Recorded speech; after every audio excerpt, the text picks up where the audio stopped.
सो Hare Hare Krishna guys. हाँ, आज की वीडियो बहुत बहुत बहुत ही ज़्यादा स्पेशल है क्योंकि ये भाव मेरा मोस्ट इम्पॉर्टेंट भाव जिसे कहते हैं। कहने का मतलब है कि एक तो भाव ही एक ऐसा शब्द ही है जिसको बोलने पे हमें इतना खुशी फील होता है। और इसी भाव को अगर आप दूसरी तरीके से बोलें, यानी कि अगर कोई किसी से किसी का भाव पूछ ले, अगर कोई किसी का रेट लगाने लगे, तो ये वाला भाव जो मैं महसूस कर रहा हूँ वो ख़त्म हो जाता है। ठीक है? तो दूसरे भाव को सोचते ही पहला वाला भाव जो भाव आया मेरे मन में वो दूसरा भाव पूछते ही खत्म है। कहानी है प्रभु की है। ऐसी-ऐसी चीज़ें मैं भाई क्या बताऊँ, कभी-कभी सोचता हूँ क्या हो गया हूँ? टॉपिक पे आते हैं। बात ये है कि fifth house is the house of love. ठीक है? ये वो भाव है जो कि लव को रिप्रेज़ेंट करता है। ये वो भाव है जो कि आपके पूर्व पुण्य को रिप्रेज़ेंट करता है। पूर्व पुण्य क्या होता है? यानी कि जिनसे हम पहले मिलते हुए आ रहे हैं। कल मान लो कि आप अपने लाइफ़ में जैसे-जैसे बड़े हो रहे हो ना, वैसे-वैसे आप लोगों से मिलते हो, छूटते हैं लोग। आप ट्रेन में कभी ट्रैवल करते होगे, कभी ट्रेन में ट्रैवल किया है। ट्रेन में ट्रैवल करते कुछ लोग ऐसे मिल जाते हैं ना जिनसे बस बात होने लगती है, हाल-चाल होने लगता है, घर पता पूछ लेते हैं। आखिर में जब तक एंडिंग होती है तब तक उसके जीवन की प्रॉब्लम आपके जीवन की प्रॉब्लम बन चुकी होती है। मुझे नहीं पता कि ऐसा आप लोग के साथ होता है कि नहीं, मेरे साथ अक्सर ऐसा हो जाता है कि उसकी ज़िंदगी की प्रॉब्लम मेरी ज़िंदगी, मुझे ऐसा फ़ील होने लगता है ये मेरी ज़िंदगी की प्रॉब्लम है। एकदम ऐसा फ़ील होने लगता है और उसके बाद फिर ये उम्मीद रहती है उस ट्रेन से उतरने के बाद कि शायद इसके बाद हम ना मिलें। कभी-कभी ऐसा होता है कि नंबर भी एक्सचेंज नहीं होते और मोस्ट ऑफ द टाइम ऐसा होता है कि नंबर एक्सचेंज नहीं होते क्योंकि पता है कि शायद मिलने नहीं हैं हम लोग इसके बाद। फिर भी क्या होता है, फिर भी हम एक-दूसरे को जाने देते हैं और अगर उस पर्सन से तुम फिर कभी मिलोगे अपने लाइफ में आगे चलते हुए, कभी जब तुम एकदम अनएक्सपेक्टेड माहौल में कभी तुम उससे मिलोगे या वो तुम्हारी हेल्प करेगा या तुम फिर से उसकी हेल्प करोगे, तो ये तुम्हारा क्या बनता है? ये तुम्हारा बनता है फिफ्थ हाउस। ठीक है? ये तुम्हारा फिफ्थ हाउस कैसे बनता है? ये तुम्हारा फिफ्थ हाउस ऐसे बनता है यार कि fifth house is the house of पूर्व पुण्य, जो कि आपके साथ बीते कल में हो चुकी चीज़ें हैं और वो बीता कल आ कहाँ से रहा है? आने वाले कल से या फिर इसी मोमेंट से। इसी मोमेंट से आ रहा है वो। इसी मोमेंट से आ रहा है वो। क्यों इसी मोमेंट से आ रहा है? क्योंकि आज जो बिहेवियर तुम्हारा है किसी के साथ, वो कल याद रखेगा ना, वही तो है कल। आने वाले कल के लिए भी वो याद रखेगा और जो बीता हुआ कल है उसको भी वो याद रखेगा। ये यूनिवर्स भी वैसे ही है। इसका कतरा-कतरा की हर एक चीज़ सुन रहा होता है। सोचो, जब मैंने एक एक्सप्लेन किया था ना एक रील में कि राहु जब सुन सकता है चीज़ों को, जो हमारी मोबाइल है वो हमारी बातों को सुन सकती है और उसी तरह का कंटेंट हमें सजेस्ट कर सकती है। जब राहु ऐसा कर सकता है, ये जीव चराचर जितने भी चीज़ें हैं यहाँ पे सब तुमको सुन रहे हैं ना, सब तुमको सुन रहे हैं, सब में जीव है। तो तुम जिसके भी साथ हो इस समय, जिन भी लोगों के साथ हो, कोशिश करो कि तुम्हारा जो माहौल बने वो अच्छा बने, ठीक है? कोई अगर बुरा है तो उसको बदलने की कोशिश करो या आप बदलने की कोशिश मत करो, उसको वैसे ही अपना लो, ठीक है? या फिर खुद को बदल दो बस, इतना कर दो। इतना कर दो कि खुद को इतना इतना खुश बना लो कि ज़रूरत ही ना पड़े किसी सामने वाले की, ठीक है? और जब तुमसे लोग क्यों कनेक्ट करेंगे? तुम खुद ही सोचो, ये फिफ्थ हाउस जो है ना, फिफ्थ हाउस यही बताता है कि तुमसे लोग क्यों कनेक्ट करेंगे। फिफ्थ हाउस तुम्हारे फेम का है, फिफ्थ हाउस पूर्व पुण्य का, जैसा कि मैंने बताया, ये फिफ्थ हाउस तुम्हारे हैप्पीनेस का है, फिफ्थ हाउस तुम्हारे सेलिब्रेशन का है। तो देखो यार, तुम खुद उन लोगों से ज़्यादा कनेक्टेड होते हो जो तुमको अ, वो एनर्जी दे पाते हैं जो तुम्हें चाहिए फ़िलहाल के लिए, ठीक है? वो एनर्जी यही यही मेन चीज़ है, ये एनर्जी ही मेन चीज़ है, ठीक है? फिफ्थ हाउस उसी चीज़ का हाउस है। तुम फेम कैसे पाओगे? तुमसे किसी को एनर्जी चाहिए यार, दैट्स इट। तुम्हारे पास कुछ है। और पता है क्या? फिफ्थ हाउस, मेरे सर बार-बार ये कहते हैं कि कोई नंबर 1 पे है ना अगर, तो उस पे शक मत करो कभी, क्योंकि वो नंबर 1 पे होना था इसीलिए वो नंबर 1 पे है, ठीक है? अगर तुम सोचते हो कि नहीं वो नंबर ये इतना अच्छा नहीं करता है अपनी लाइफ़ में फिर भी ये नंबर 1 पे है, तो ये हमारी बेवकूफ़ी है। क्यों? क्योंकि पूर्व में कुछ ऐसा किया है ना उसने कि वो नंबर 1 पे है, कुछ तो होगा। तो वही वाली बात है। हर इंसान जिसके पास पहले से गाड़ी बंगला है, हर इंसान जिसके पास पहले से चीज़ें मौजूद हैं, वो उसके अच्छे कर्म ही हैं, जो कि वापस लौट कर के आ रहे हैं। वो शायद उसने उस ट्रेन में अच्छा बिहेवियर किया है, आपने नहीं किया है, तो आपको नहीं आ रहे। वो हर इंसान जिसकी शक्ल अच्छी है, मतलब लोग जल रहे हैं, अंबानी के यहाँ पैदा हो गया है, ठीक है? तो सोचेंगे ना कि अरे इनको तो पहले से विरासत में मिल गई चीज़ें। वो इंसान जिसको नौकरी मिल गई है उसके पापा की, कह रहे पापा की नौकरी पे ऐश करता है या फिर पापा के पैसे उड़ा रहा है, बाप का पैसा, अमीर बाप की औलादें। और फिफ्थ हाउस रिप्रेजेंट करता है सन को, सन और जुपिटर को, क्योंकि 5 नंबर लियो राशि सन की होती है और जुपिटर क्या होता है, जुपिटर तो हैप्पीनेस का हाउस है, तो हैप्पीनेस वाले हाउस में उसको रहना ही है, ठीक है। तो इन दोनों को रिप्रेजेंट करता है। तो सोचो यार, बाप के ही पैसे पे तो उड़ेगा बच्चा, और किस पे उड़ सकता है वो। बचपन से, अब जिन लोगों को बचपन से बाप का प्यार नहीं मिला, मतलब सैटर्न आ गया वहाँ पे, गरीबी आ गई वहाँ पे, स्लोनेस आ गई वहाँ पे, स्लो हो गया इंसान वहाँ पे, ठीक है। यानी कि सीधी बात है कि कुछ रहे कर्म तुम्हारे, कुछ यार। अब देखो, पहली बात तो पिछले जन्म का किसी को कुछ पता नहीं, ठीक है। लेकिन अभी का तो पता है ना, हम अभी तो सुधार सकते हैं ना। अभी जस्ट इससे पहले वाली रील में जो मैंने बनाया, उसमें आपको यही तो बताया कि प्रेज़ेंट सुधारो, पास्ट अपने आप से सुधरने लगे, क्योंकि जो प्रेज़ेंट है वही कुछ कल, आने वाले कल में, जो अभी तुम्हारा चल रहा है, यानी जो प्रेज़ेंट है वो आने वाले कल में तुम्हारा पूर्व होगा, हिस्ट्री होगा वही, ठीक है। हिस्ट्री क्रिएट हो जाती है ना, तो वही आज को सही बनाओगे तो कल तुम्हारा सही होने वाला है, दैट्स इट। और ये बहुत मान्य सी चीज़ नहीं है, ये बहुत मिरेकल वाली चीज़ है अगर इसे समझ जाओ तो। ऋषि पराशर बोलते हैं कि सबसे पहली बात यंत्र मंत्र बोलते हैं 5th हाउस को, कि देखो, क्योंकि एक तरह से देखा जाए तो सेकंड हाउस से ये बहुत गजब का कनेक्टेड है, ठीक है। सेकंड हाउस से क्यों कनेक्टेड है कि फैमिली, अभी तक हमारे जो सेकंड हाउस के बाद जो चीज़ें चल रही है वो फैमिली मेंबर की चल रही है। सेकंड हाउस फैमिली का होता है, ठीक है, तुम्हारे फूड का होता है। थर्ड हाउस सिबलिंग्स का होता है। फोर्थ हाउस मदर का होता है। फिफ्थ हाउस फादर का तो नहीं होता है, लेकिन सन यहाँ पे है, ठीक है। Fifth house is your fame, fifth house is your stomach, fifth house is your celebration, ठीक है। और यहाँ पे यंत्र मंत्र लिख दिया गया, यानी कि सीधी बात है कि यंत्र मंत्र का उच्चारण तुम्हारे दिमाग से और मुंह से ही होता है, ठीक है। तो यहाँ तंत्र मंत्र नहीं, यंत्र मंत्र लिखा है, ठीक है। यंत्र क्या, यंत्र भी वो होता है जो तुम हाथ से बनाते हो, वही चीजें जो तुम क्या लिख रहे हो, ये भी बहुत इंपॉर्टेंट है, ठीक है। यंत्र जो होता है ना, हाथ से खींच के लोग बनाते हैं, या फिर यंत्र पहनाया जाता है, ठीक है, ताकि इंसान की ज़िंदगी में वो सारी चीज़ें अटैच कर सके। यंत्र एक बहुत पावरफुल चीज़ होती है। यंत्र हाथ से भी बनाया जाता है, कॉपी पेन पे। तो सोचो यार कि थर्ड हाउस भी यहाँ पे इन्वॉल्व हो गया, क्योंकि हाथ यूज़ कर रहे हैं हम लोग, कॉपी पेन। थर्ड का फिफ्थ से कनेक्शन है, यंत्र मंत्र, यानी कि मंत्र जब हम बोल रहे हैं, यंत्र मतलब थर्ड हाउस का, मंत्र मतलब सेकंड हाउस का। कनेक्शन है फिफ्थ हाउस से बहुत बड़ा, ठीक है। तो तुम जो बोलते हो, तुम जो लिखते हो, दोनों का कनेक्शन है सेकंड हाउस से बहुत बड़ा। तुम अपनी डायरी पे क्या लिखते हो, तुम जो भी अपनी डायरी पे लिखते हो, जस्ट वही चीज़ होने वाली है। अगर तुम उस पे हैप्पीनेस लिखते हो, हैप्पीनेस अट्रैक्ट करने वाले हो। अगर तुम उसको हैप्पीनेस नहीं लिखते हो, कुछ लोगों लोगों के बारे में लिखते हो, कुछ बुरा लिखते हो, तो चीज़ें बुरी होने वाली हैं। तुम उसपे ये लिखते हो कि I am going to be the next millionaire, तुम होने वाले हो। तुम क्या लिखते हो, ये इसका भी कनेक्शन 5th हाउस से, यानी कि तुम्हारे पूर्व पुण्य से बहुत ही अच्छे से बनता है। तो बी कॉन्शियस अबाउट कि तुम क्या लिखते हो, ठीक है? तुम क्या छोड़ के जाते हो। तुम आज लिख रहे हो तो वो हिस्ट्री बन चुका है ना, ठीक है? अब वही तो फलित होकर के आएगा आगे, क्योंकि तुम्हारी बॉडी सुन रही है, ठीक है?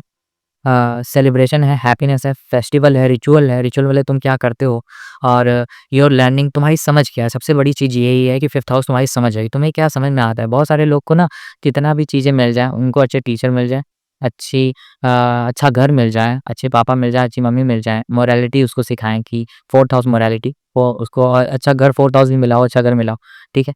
लेकिन उसको समझ नहीं आता, ठीक है? 5th हाउस उसकी समझ है, उसको समझ नहीं आएगा। कभी-कभी ऐसा होगा ना कि इंसान अगर इंसान का एक बार को अगर असेंडेंट भी खराब हो जाए, ध्यान दो इस बात को। किसी का चार्ट देखो, अगर उसका असेंडेंट भी खराब हो जाए, जो कि असेंडेंट बहुत ज़्यादा इंपॉर्टेंट है यार, तुम्हारा दिमाग बहुत ज़्यादा, तुम्हारे हेड में क्या चल रहा है, तुम डिसीज़न किससे लोगे, वो असेंडेंट है तुम्हारा, तुम्हारे हेड, ठीक है? इसी से तुम सारे डिसीज़न लेने वाले हो, इसी से तुम्हारी लॉजिकल थिंकिंग, इमोशनल थिंकिंग सारी चलने वाली है। एक बार को ये खराब हो जाए, लेकिन अगर 5th हाउस अच्छा है ना, 5th हाउस ऑफ या 4th house is morality and 5th house is पूर्व पुण्य। अगर 5th हाउस अच्छा है ना, तो भी इंसान बहुत ही अच्छा कर ले जाता है लाइफ में, उसको फेम मिलती है। 5th हाउस बहुत अच्छा होके बैठा है, मान लो 5th हाउस फर्स्ट हाउस में जाके बैठ गया, तो भी बढ़िया रहेगा उसके लाइफ में। कुछ ज़्यादा प्रॉब्लम उसको ये झेलनी नहीं पड़ेगी, इतना पावरफुल होता है 5th हाउस। क्यों? क्योंकि उसके पुराने कर्म अच्छे हैं। उसने जो है पास्ट में, यानी कि कल उसने अच्छा बनाया है अपना, कल लोगों के साथ अच्छा बिहेव किया था उसने, इसलिए आज उसको प्रायोरिटी मिलनी है, ठीक है? कल उसने पौधों को लगाया था, कल उसने पेड़ नहीं काटे थे, ठीक है? कल उसने बम नहीं ब्लास्ट किए थे, कल उसने लोगों को बचाया था। तो ये वाली बात है, क्या करते हो तुम कल, जो कि आज चल रहा है, यही कल बनने वाला है, तो आज क्या करते हो, ये इम्पोर्टेंट है। तो इसके बाद अच्छा, और समझ भी यहाँ पे इम्पोर्टेंट है, ठीक है? क्योंकि देखो, 5th हाउस में आके जुपिटर, सन, यही सब एक्सॉल्टेड होता है, ठीक है? तो Jupiter is not very good in 5th house, but sun is very good in 5th house, and फिर डिपेंड करता है कि राशि क्या पड़ रही है 5th हाउस में, ठीक है?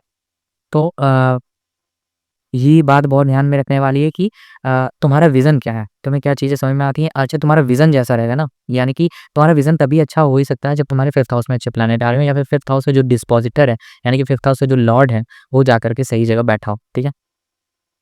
और पवित्र मंत्र यहाँ से देखे जाते हैं। तुम कितनी पवित्र बातें कर पाते हो, ठीक है? वही सारी चीज़ें तुम्हारे साथ मैनिफेस्ट होने वाली हैं। तुम्हारी लर्निंग हायर एजुकेशन भी यहीं से देखी जाती है कि तुम कितना मतलब क्या-क्या पढ़ते हो और मतलब कि तुम क्या हायर लर्निंग में यूज़ करोगे अपने लिए, ठीक है?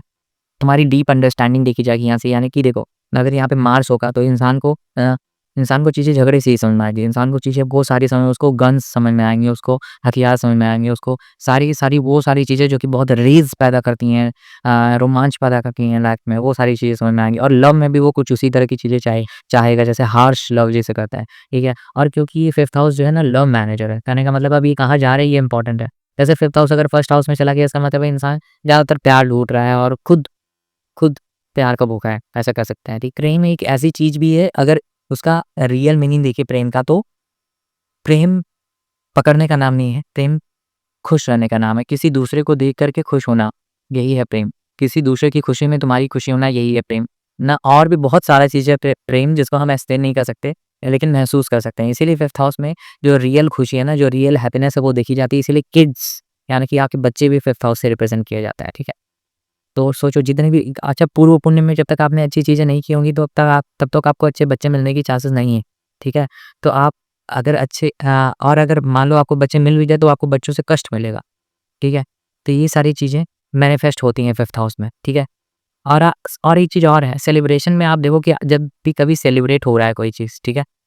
सारे सेलिब्रेशन सारे सेलिब्रेशन में तुम ये देखो कि तुम्हारा क्या रोल बनता है उसमें, तुम क्या हो सेलिब्रेशन में तुम क्या हो? तुम क्या कर रहे हो सेलिब्रेशन में? ठीक है, घर में सबके घर में तो पार्टीज़ होती हैं या फिर कुछ ना कुछ ऐसा सेलिब्रेशन पड़ता है या फिर त्योहार पड़ते हैं, ठीक है? तुम देखो ना त्योहार में तुम क्या कर रहे हो? तुम्हारी क्या फीलिंग है त्योहार में? त्योहार में कहीं तुम मार-पिटाई तो नहीं कर रहे हो? त्योहार में क्या कर रहे हो तुम त्योहार में? तुम्हें तुम्हें खुशी अंदर से खुशी का एहसास हो रहा है कि नहीं? त्योहार में तुम ड्रंक हो, त्योहार में तुम क्या कर रहे हो? त्योहार मतलब समझ रहे हो किसी भी तरीके का फेस्टिवल या किसी भी तरीके के सेलिब्रेशन में तुम क्या कर रहे हो? ठीक है, अगर तुम इंडिया का चार्ट देखोगे 6 नंबर की राशि पड़ती है 5th हाउस में। अगर बस राशि को लेकर के चलते हैं, अभी कोई प्लैनेट नहीं डालते हैं। तो 6 नंबर की राशि पड़ती है तो 6 वहाँ पे बुध है ना, 6 नंबर बुध का होता है, ठीक? तो वहाँ पे बुध है, अगर तो बुध यार खेलने-कूदने वाले, यहाँ पे जितने तैयार हैं ना सारे खेलने-कूदने वाले हैं। उसमें हर में तुम देखो कुछ ना कुछ प्लेफुलनेस इन्वॉल्व है और हर में तुम ये देखोगे कुछ ना कुछ झगड़े इन्वॉल्व है। कहने का मतलब किसी न किसी झगड़े पे वो त्योहार बना है या हार-जीत पे वो त्योहार बना है, ठीक है? जहाँ भी हार-जीत की बात आ गई ना वहाँ 6th हाउस आ गया, ठीक है? यानी कि जैसे कि कोर्ट में हार-जीत होती है ना, वहाँ 6th हाउस आ जाता है। तो 6th हाउस में नहीं, यहाँ 6th नंबर की राशि आ जाती है, ठीक है? तो 5th में 6 नंबर की राशि पड़ रही है। तो इसका मतलब है जैसे कि जब राम भगवान वन को छोड़ कर के यानी कि अपना पूरा 14 वर्ष का वनवास पूरा करके जब अयोध्या लौटते हैं, तो क्या कहते हैं? कहते हैं कि और रावण को दहन करते हैं, ठीक है? तो तब दशहरा मनता है हमारे यहाँ, यानी कि बुराई पर अच्छाई की विजय। आ गया ना, जीत-हार की बात हो गई ना? और क्या कहते हैं, होली कब मनती है? होलिका दहन पे। होलिका दहन कैसे होती है? होलिका दहन यानी कि होलिका लेकर के बैठती हैं प्रहलाद को और प्रहलाद बोलते हैं कि ओम नमो भगवते वासुदेवाय नमः। तो वासुदेव को उनकी मदद के लिए आना पड़ता है किसी और अवतार में। तो क्या है यहाँ पे? यहाँ भी अच्छाई की बुराई पर मतलब बुराई की अच्छाई पर सॉरी अच्छाई की बुराई पर जीत है। ठीक है? तो कहने का मतलब ये है कि हमेशा आप देखोगे हमारे जो त्योहार है, वो हमेशा कुछ ना कुछ ऐसे कॉन्फ्लिक्ट से रिलेटेड बने हैं। कृष्ण जन्माष्टमी कितने मुश्किल से पैदा हुए भगवान। हम लोग का प्लेफुलनेस उसमें इन्वॉल्व है। श्री कृष्ण जन्माष्टमी में हम मटकी तोड़ेंगे, ठीक है? तो प्लेफुलनेस इन्वॉल्व है, उसमें भी जीत-हार इन्वॉल्व है, ठीक है? और होलिका में हम होली खेलते ही हैं, जैसे ही पता है आप सबको। तो कहने का मतलब है कि ना हर में खेलना इन्वॉल्व है, हर में हार-जीत इन्वॉल्व है। तो ये सारी चीज़ें 6th हाउस की होती हैं, जो कि 5th हाउस में मैनिफेस्ट होती हैं और आप देखोगे मोस्ट ऑफ द टाइम ऐसा होता है कि जब हम सेलिब्रेट कर रहे होते हैं, तो हमारे यहाँ झगड़े हो जाते हैं अक्सर। कम्युनल टेंशन जो होती है, वो कहीं न कहीं अराइज़ होती है। छोटा-मोटा कुछ ना कुछ कांड कहीं न कहीं ज़रूर होगा, ठीक है? तो ये अक्सर ऐसी चीज़ें हम लोग के यहाँ यानी कि इंडिया में होती रहती हैं। तो मैं ये आपको बता रहा था कि ऐसे देखा जाता है 5th हाउस, ठीक है? तो 5th हाउस क्या होता है, हमारे किड्स का होता है, एजुकेशनल बैकग्राउंड का होता है, सेलिब्रेशन का होता है, हैप्पीनेस का होता है, फेस्टिवल का होता है, रिचुअल्स का होता है, मंत्र का होता है, यंत्र का होता है, मैजिक का भी होता है, ठीक है? क्योंकि बिन ये तो मिरेकल है ना, आप ओशो को सुनोगे तो वो खुद बताते हैं कि ये मिरेकल है कि तुम्हारी लाइफ में कोई आ रहा है, ठीक है? कोई बच्चा का पैदा होना ही एक मिरेकल सी बात है। तुम्हारा अस्तित्व में होना ही एक मिरेकल सी बात है। तो तुम इसी चीज़ के लिए खुशी मनाओ कि ये सारी चीज़ें तुम एक्सपीरियंस कर पा रहे हो। तुम सैडनेस एक्सपीरियंस कर पा रहे हो, तुम खुशी एक्सपीरियंस कर पा रहे हो, तुम सब कुछ एक्सपीरियंस कर पा रहे हो। You are a living being bro. तो बड़ी चीज़ है, बहुत बड़ी चीज़ है। और फ़िफ्थ हाउस तो अभी अभी हम लोग क्योंकि एक फ़िलॉसॉफ़िकल वे पढ़ रहे हैं फ़िफ्थ हाउस का कि होता क्या है समझने की कोशिश, उसके अंदर की आत्मा क्या है ये समझने की कोशिश कर रहे हैं और धीरे-धीरे हम लोग आगे चलते रहेंगे। तो फ़िफ्थ हाउस हमारे सर कहते हैं कि वो तुम्हारी कुर्सी है। फ़िफ्थ हाउस तुम्हारी कुर्सी क्यों है? क्योंकि पहली बात तो फर्स्ट हाउस में हम पैदा हुए, सेकंड हाउस में हम बोलना सीखते हैं, हमें परिवार मिलता है, थर्ड हाउस में हमें सिबलिंग मिलते हैं, ठीक है? और हम लिखना-पढ़ना सीखते हैं, ठीक है? और हमारे अंदर वो कहते हैं ना एंथुसियाज़्म आता है, ठीक है? यानी कि हम एफर्ट करने लगाना सीखते हैं कि हम आगे बढ़ना सीखते हैं, ठीक है? और फोर्थ हाउस में हम क्या करते हैं, फोर्थ हाउस में हम मदर को ले आते हैं, फोर्थ हाउस में हमारी गाड़ी हो जाती है, फोर्थ हाउस में हमारे घर हो जाते हैं। अब फिफ्थ हाउस में क्या चाहिए, घर के बाद इंसान को अब रोटी, कपड़ा, मकान हो गया इंसान के पास, तब उसको क्या चाहिए, उसको चाहिए फेम। अब उसको चाहिए समाज में इज़्ज़त, ठीक है? तो फिफ्थ हाउस किसका है? इज़्ज़त का है हमारे, ठीक है? कि हमें इज़्ज़त चाहिए फिफ्थ हाउस में, ठीक? अब तुम्हारी इज़्ज़त होती है या नहीं होती, ये फिफ्थ हाउस डिसाइड करता है। फिफ्थ हाउस में सैटर्न आ गया, इज़्ज़त नहीं होगी। बहुत मुश्किल है तुम्हारा इज़्ज़त हो जाना। इज़्ज़त कब होगा? फिफ्थ हाउस में अगर सैटर्न है, तुम्हारा बेइज़्ज़ती पहले होगा, बाद में फिर इज़्ज़त होना शुरू होगा, ठीक है? पहले पहले लोग तुम्हारी बेइज़्ज़ती करेंगे, बाद में धीरे-धीरे तुम अपने कर्म जब बहुत स्ट्रॉन्ग कर लोगे ना, यानी कि वही कहते हैं ना कि ये वाले लोग बहुत ज़्यादा कर्म अच्छे करते हैं, अपने बहुत ज़्यादा फ़ोकस करते हैं, अपने कर्म पे बहुत डटे रहते हैं, बहुत कंसिस्टेंसी ले आते हैं, डिसिप्लिन में रहते हैं, बहुत सिस्टम में आते हैं। जब लोगों को दिखाने लगते हैं ना कि ये देखो मेरा वर्क बोलता है, जब उनका वर्क बोलता है तभी इनको इज़्ज़त मिलना शुरू होती है। तो बहुत मुश्किल है जब सैटर्न हो फिफ्थ हाउस में और इज़्ज़त मिले, ठीक है? और उसके बाद लव अफेयर इससे देखा जाता है तो तुम्हारा पार्टनर कैसा होने वाला है, ये सारी चीज़ें तो फिफ्थ हाउस से देखोगे। और इसका हाउस लॉर्ड कहा जा रहा है वो तुम्हारा लव मैनेजर होता है, ठीक है? फिफ्थ हाउस में अगर सैटर्न है मान लेते हैं, ठीक है? तो तुम्हें अक्सर वैसे लोग पसंद आएँगे जो लोअर लेवल के वर्क कर रहे होंगे। कहने का मतलब है जो जैसे ये जो लोग बहुत काम करने वाले लोग हैं यार, वो सारे लोग तुमको पसंद आने लगेंगे, ठीक है? फिफ्थ हाउस में अगर सैटर्न है, फिफ्थ हाउस में मार्स है तो तुम्हें गुस्से वाले लोग पसंद आएँगे, ठीक है? जिन लोग के अंदर एंगर इश्यू हो या फिर कुछ ना कुछ वो लोग ऐसा करते हैं जो कि मार्शियन क्वालिटी को रिप्रेज़ेंट करता हो, जो कि स्पोर्ट्समैन होते हैं। राशि कौन-सी आती है ये मैटर करता है, ठीक है? मान लो कि वहाँ पे थर्ड नंबर की राशि आती है तो हो सकता है कि तो यहाँ पे मार्स और मरकरी को क्वालिटी मिल रही है, यानी कि हो सकता है कि वो इंसान कुछ ऐसा लिखता हो या ऐसा बोलता हो सोशल मीडिया के थ्रू जिससे कि आग लग जाती हो, पूरे उसमें आग लग जाती हो कहने का मतलब है आउटरेज निकलता हो। तो सीधी बात है मार्स ये सब कराता है और वीनस है, वीनस तो भाई डिग्निटी का कारक है, तुम्हें सुंदरता का कारक, ठीक है? कहने का मतलब है कि तुम वो सारी चीज़ों से प्रभावित होते हो और वीनस भी कम नहीं है, वीनस भी बहुत ज़्यादा जैसे कहते हैं कि वीनस भी मार्स से कम नहीं है, तो वीनस को लोग हमेशा ब्यूटी में तुम नहीं दे सकते, बहुत सारी चीज़ें हैं वीनस एक अवतार वीनस के कौन है? परशुराम है, जो कि हमेशा हाथ में फरसा लिए रहते हैं और जिन्होंने पूरे के पूरे क्षत्रियों को मार गिराया था। सोचो वीनस का अवतार है वो, उन्हें शुक्रवंशी माना जाता है, शुक्र का अवतार है वो। तो सोचो कितना शुक्र भी शार्प है, शुक्र भी धारदार है, ठीक है? तो शुक्र जिन लोग तो उन लोग जो लोग के शुक्र और मंगल या इस तरह का प्लैनेट होता है, वो लोग भी कुछ इसी तरह के लोगों को पसंद करते हैं, ना? और शुक्र लेकिन ब्यूटी ब्यूटी लवर होगा, ठीक है? अगर फिफ्थ हाउस में है तो, ठीक है? और उसके बाद सन है अगर उधर, तो जितने भी स्ट्रॉन्ग हेडेड वुमेन होती हैं या फिर स्ट्रॉन्ग हेडेड मेन होते हैं, अगर वुमेन देख रही हैं तो वैसे लोग पसंद आते हैं। कि मरकरी है तो जॉली बहुत सेंस ऑफ ह्यूमर जिसका अच्छा हो, बहुत अच्छी बात कर सकता हो, बहुत अच्छे जोक क्रैक कर सकता हो और मरकरी मार्स मिल जाए तो समय रैना बन जाएगा। कहने का मतलब है कि वही कहते हैं ना वीवो की जूता मारने वाला mercury Mars in fifth house और फिफ्थ हाउस यहाँ तुम्हारे पूर्व पुण्य का है। सबसे मेन इंपॉर्टेंट बात ये है कि वो पूर्व पुण्य का है और सबसे और मेन इंपॉर्टेंट बात है कि वो तुम्हारे पेट का है, गट का। तुम्हारी जो गट फीलिंग होती है वो यहीं से आती है। एक बहुत बड़ा इंट्यूशन का भाव भी है फिफ्थ हाउस, ठीक है? और यहाँ पे हैप्पीनेस का भाव भी है क्योंकि किड्स तुम्हारे चिल्ड्रन ऐसे ही नहीं हो जाते तुम्हें और वही बच्चे ही होते हैं ना जो कि माँ-बाप को सबसे खुशी दे पाते हैं क्योंकि दुनिया में जल्दी खुशी कहीं मिलती नहीं, बच्चे ही होते हैं जो खुशी देते हैं।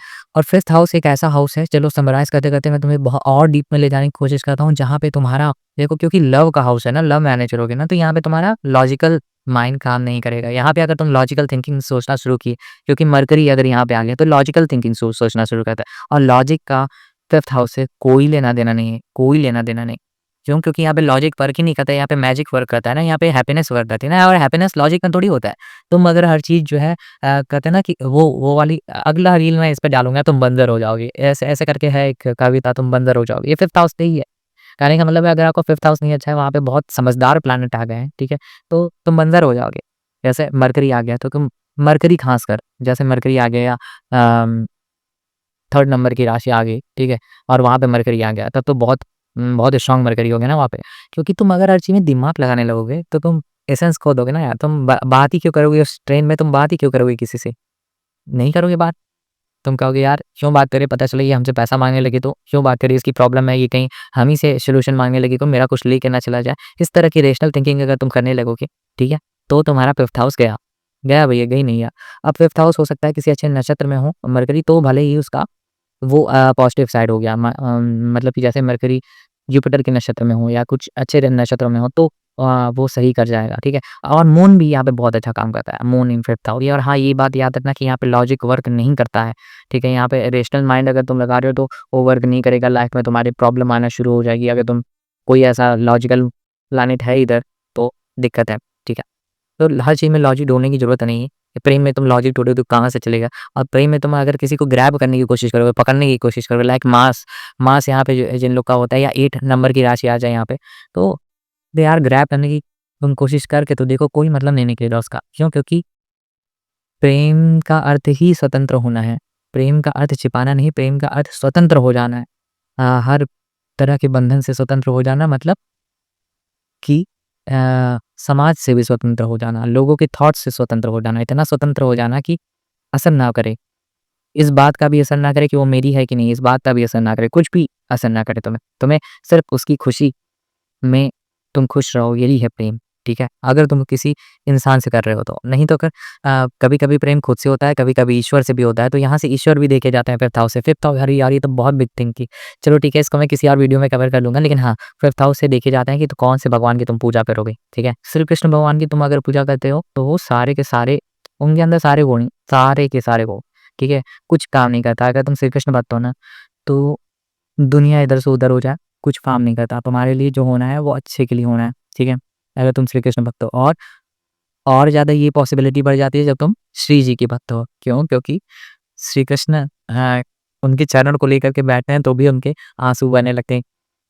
अब पता है कि यहाँ से मैं देखता रहता हूँ, जब आसमान को देखता हूँ तो मैं बहुत ही अच्छा चीज़ें बोल सकता हूँ, क्योंकि ये खिड़की है, खिड़की से आसमान दिखते हैं, वहाँ पे झंडा फहर रहा होता है, एक ट्रायंगुलर शेप का फहर रहा होता है वो, तो वो सब चीज़ें देखते हुए मुझे बात करना बहुत सही लगता है। और पता है कि ये केतु की क्वालिटी होती है, डिलीवर ही तभी होता है जब तक तुम खुले आसमान के नीचे ना चले जाओ। तो मेरा केतु प्रोमिनेंट, तो जिन लोगों का भी केतु प्रोमिनेंट है ना, तो तुम्हें आसमान के नीचे रात में टाइम बिताना, या फिर थोड़ा आसमान के नीचे रहना पड़ेगा, तुम्हें बाहर निकलना पड़ेगा सांस लेने के लिए। केतु या जुपिटर अगर प्रोमिनेंट है तो आई होप कि आप लोगों को ये सारी चीज़ें समझ में आई होंगी, और ये लवी-डवी वाला हाउस हम लोग का समझ में आया होगा, पूर्व पुण्य समझ में आया होगा। चलो ठीक है। हरे हरे कृष्णा, राधे राधे।